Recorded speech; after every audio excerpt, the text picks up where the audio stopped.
I mean, I have often threatened to quit my Spectator column for like I've been there 5 years, I think now.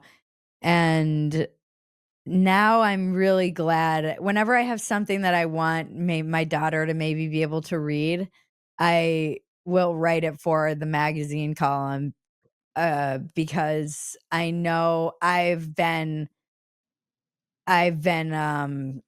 all my work purged, like writing online. I've seen entire bodies of work just disappeared overnight, and I know that that can be true with pretty much anything that I do online. So I think she stands a better chance of reading it if it's in print than if it's online. I think that's true. Yeah, I mean, there's so many things disappear. Mhm. My entire Playboy body of work is gone.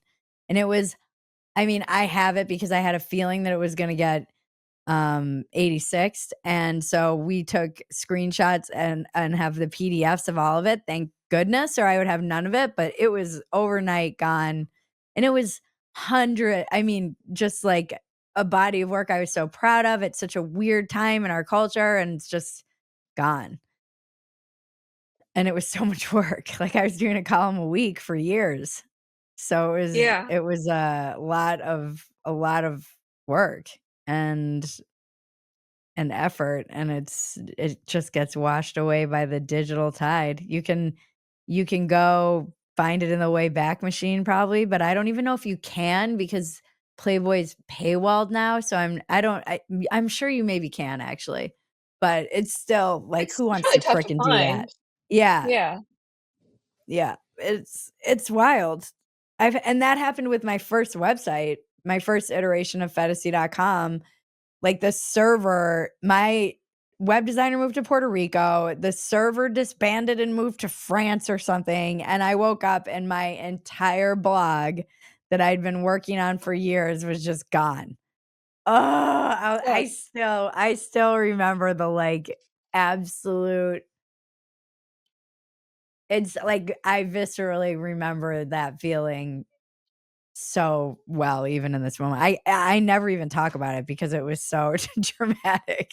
It was like It's everything that I went bankrupt building this website, and it was all gone overnight, and that was my first real lesson in the, like, not it's because as an internet historian, it's a very weird thing where the internet never forgets, but it also doesn't last.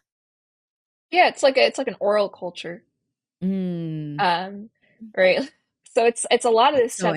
A lot of interesting. what it's not forgetting is like stuck in people's memories, which is why it morphs, Mhm. right? God, that's You so have to brilliant.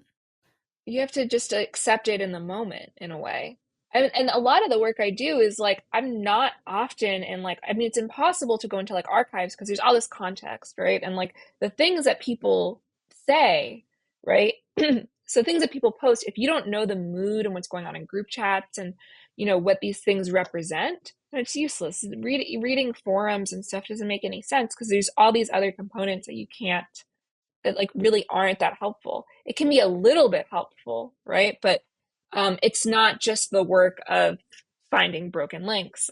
You have to talk to people who are there. They're oral histories, right? They're not. It's not written. It's. I mean, it's like anything else. I mean, this is true of all types of historical work.